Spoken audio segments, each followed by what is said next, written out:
Hello guys, welcome to Trade Conquest. We're going to talk about the mid to late game. If you want to know how to start, you can check out the economy video. Now, we are using Argentina as an example. I'm going to explain how we got here. So we are playing Argentina in a very Argentinian way. First of all, we went on and got some spices because of the climate in Argentina. We have a variety of goods that we can produce. Now, we went on with spices because, the chimichurri and so on. Then we went on ahead and got some tea, some mate. We went on to mint and created some tea. We said, okay, Argentina is known for that wine. So we went on ahead and developed grapes, wine to aged wine. So we have some good wine going on here. And of course, you need some yeast as well. So we went ahead and produced some yeast from corn. So we did our spices, our culinary herbs, our rare spices, exotic flavors. We went into mint and tea. Then we went ahead into wine. And of course, it's Argentina. So you needed to have some cat so you can have the good asado. Right? So then after that, we wanted to plan ahead and say, okay, we have to think about the military. So we decided to go for tanks because for the resources needed, we would have the resources readily accessible. So we did vehicle batteries, and then we had to go into iron and steel, tank shell casings, tank shells, and then we produced the tanks. Of course, you need the research. So we went ahead and invested heavily in the research, and you needed to unlock tanks for production. So we have several provinces that are focused on developing our tank. 1, 2, 3, 4, and then some advanced electronics as well, and the TNT for the composition B that we will need for the tank shells. So essentially, we could produce a lot of the things we needed for our tanks. However, there were some things that we did not have, like rubber. We had to go ahead and get a business agreement with Brazil so that we could get some of their rubber. And so we went ahead and also built some mechanical parts from the rubber since we will need that. Also, we did not have titanium. So we went ahead and got some titanium from Brazil and some aluminum as well. We made another trade agreement with Peru because we wanted a little bit more titanium, but specifically because we needed the silica stone. Now, it is good to go ahead and get the one tier resources from other nations. We could have produced some of those things in Argentina, but we want to be able to save our provinces for the more developed higher tier industries. We want to save those for our own nation. Why? Because each time you invest, those industries will create taxes for the nation. All these industries created here, they will be producing taxes from the monthly maintenance, and it will be going to the government. At the moment, we don't care since we're not planning on going to war with any of these nations, so that's fine. But if you are planning on going to war with a nation that's near you, you might not want to invest in them because then they will strengthen themselves. Whenever you build into a province, your GDP goes up, and then your investment income from that province, from the highways, the trains, the airports, and then the bank that increases your corporate tax revenue, those things will help your nation. We have been helping out Argentina and developing Argentina for a while. So Argentina right now is debt free. They will start with high inflation. It is very bad. But we are in 2056 right now. We went on ahead and just started to invest into uranium and enrich uranium because eventually we want to go ahead and get ICBMs. Now, let's look at the state of the world. Okay, so the EU has formed. There are some wars here in Africa. Interesting. Okay, we want to go ahead and become the head of state. I have gone ahead and already passed some laws that increases unrest. Essentially, we create a problem that only we can solve. And then it creates a whole lot of unrest and people are not happy. And then we come back with the answer and the solution and say, you know what, I can fix all that, just make me the head of state. So the nation's a mess. There's high unrest everywhere. When you do have high unrest throughout your nation, you might want to have at least one province with low unrest because people will start leaving your provinces with high unrest and going to your provinces with low unrest. If they don't have any provinces with low unrest, then they would just leave your nation, unless you're head of state and then you go ahead and close your borders. You could do that. You could close your borders and not allow anyone to leave, but that's only when you become the head of state. The nation says, so we're going to go ahead and become the head of state. This is essentially a coup, and it will take a little bit of time for it to be resolved. In the meantime, it is very dangerous for a nation to have high unrest, because other nations will see it as weak. Say, okay, let's get a piece of that nation because it's a lot easier to conquer. At this moment, we're going to be very vulnerable. We do not want to have high unrest under any circumstance, usually, but in this situation, since we have to become the head of state, we do have to destabilize our own nation so that we can take over with whatever means necessary. So let's go ahead and pass the enabling acts. In the meantime, what we can do is build either a police security or police funding or a military base so that we can lower unrest. A police and a military base will also decrease unrest in a monthly basis. You want to invest in these things for the future. If your province is sieged, then having a military base will help the siege last longer. These are all the different fights happening because of the civil war.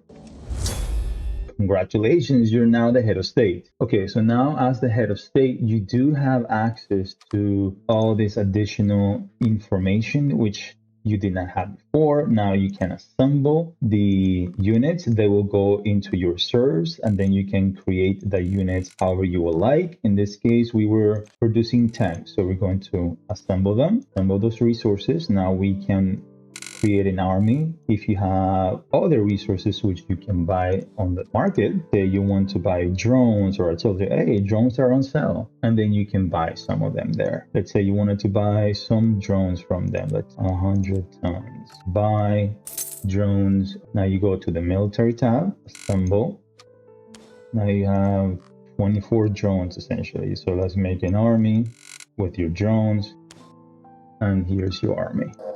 Drones, your tanks, you have a good amount of tanks. You have a really good amount of trades, national conscription, additional manpower, disregard for human life, increase attack by 20% and decrease defense by 30. Peace of mind comes because we have lowered all of unrest to 2 or below average. Now we have advanced in research significantly. We wanted to get to tanks because that's what we're building. So we increased the defense, attack, HP. We have also increased the siege effectiveness so we can take over province faster. And once we take it over, it has a bit lower unrest and all these other things that we needed so that we could produce the tanks, like innovation. Let's say we want to invade Uruguay. Everyone's happy there. So it's going to be a lot harder to conquer. We can go into special tabs. We have some counter-terrorism operations, some spy agency operations, some rangers. So we do have an option in which we can start a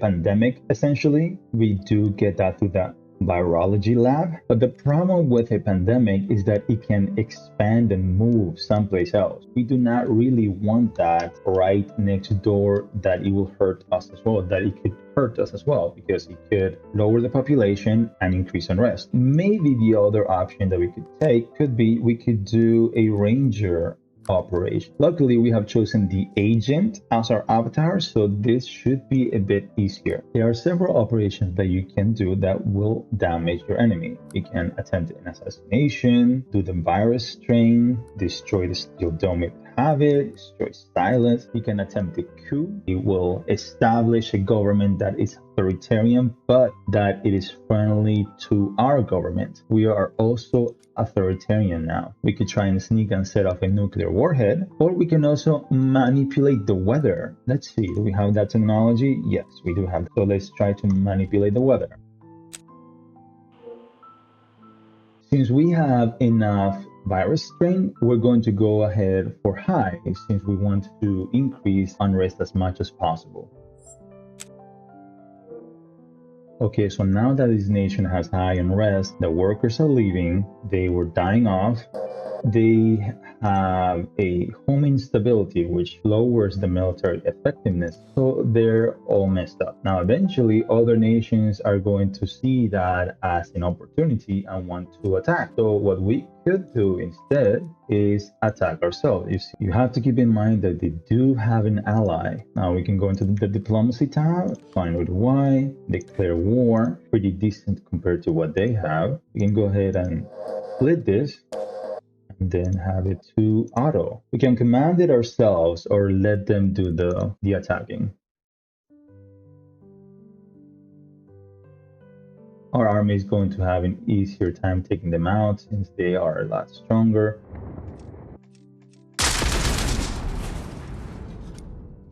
The provinces have very high unrest, so they are easily taking over.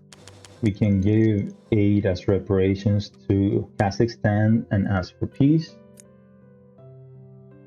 And there they go.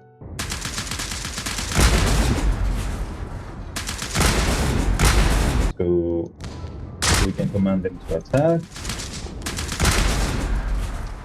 You can command them to take over the province. This guy has stopped them and I did not command them. You can tell them to go there. You can tell them to go. You can tell them to go home, which will be that closest province, attack A. So let's just leave that guy there and he will go ahead and take over the province. Okay, so these are the options we have. You can split the army, you can give them autonomy so that they can do their own thing, or if not, they will just stand there until you give them directions. You can move to target, you can attack target, you can merge with the armies nearby, you can send them to the closest province, whatever that might be, and you can disband the army. This will not hurt the population. However, you will no longer have to pay the maintenance cost. This is your effectiveness, the maintenance cost, your power right now, your loyalty, and how much virus strain you have. You can also see your hypersonic missiles and your ICBM. Since we do have a little bit of unrest on the new provinces, why don't we pass a law that makes everyone happy? Sure, let's expand the welfare programs. You do not require a lot of influence and it lowers unrest by 3 null territories. Let's do it one more time. Okay, so I got a few drones at the market that we're going to go ahead and assemble, the same as our tanks, and some artillery. So now we can either divide them up how we would want them right now, or simply create a whole army, and then just go ahead and split them.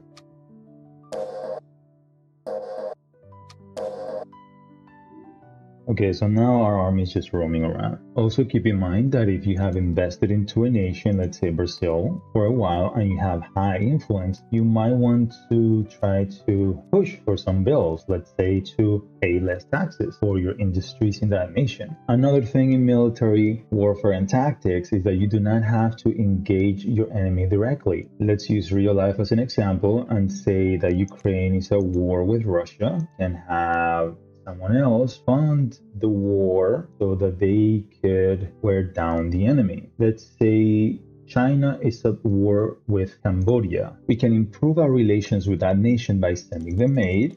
We can also make a trade agreement and then develop closer business relations. You can only have one. Now, in this case, we will be able to fund the war by sending them troops. This option will hurt your relations with the superpowers, so be careful. Okay, so now we have sent them all the resources that we had, a lot stronger than what they had, and now they can fight back.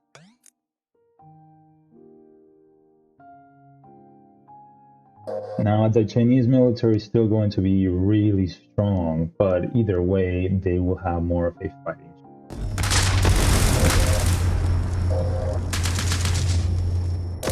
Okay, so we got them a lot of drones, tanks, artillery, and now they are able to fight back a bit more. And this is one way in which you can take down an enemy and not actually be involved and be afraid of having a province be lost or they nuking you or something like that. Also, if you see that their provinces have high unrest, you can also help them out by building them up and making it harder for the enemy to take back the provinces. Now, China is going to have a better economy and they also produce their own units. So they are going to have a massive advantage as well as hypersonic missiles. So unless you keep on supporting them with troops, they are eventually going to fall. But this is the time in which it could be really advantageous. If it comes down to it, you can also take a more definitive approach. You can use hypersonic missiles. You can use ICBMs if you do have that technology.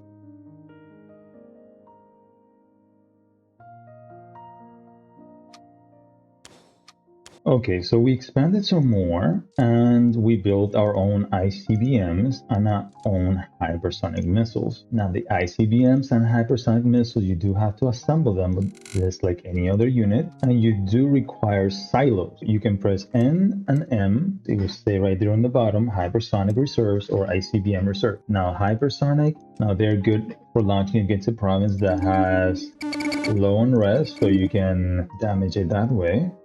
There you go.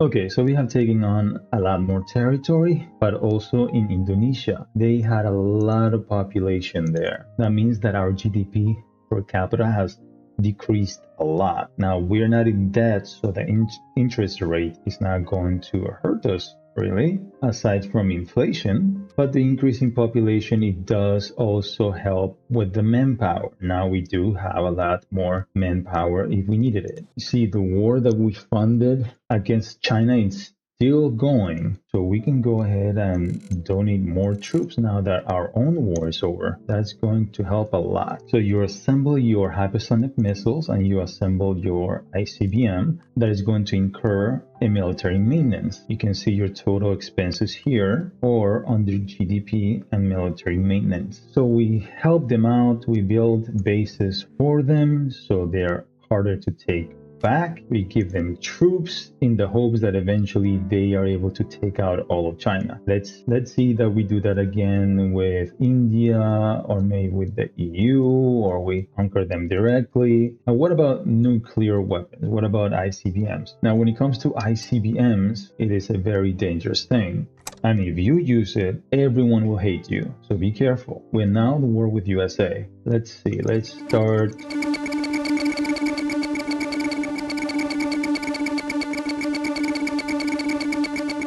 These are all hypersonic missiles. Now for ICBMs,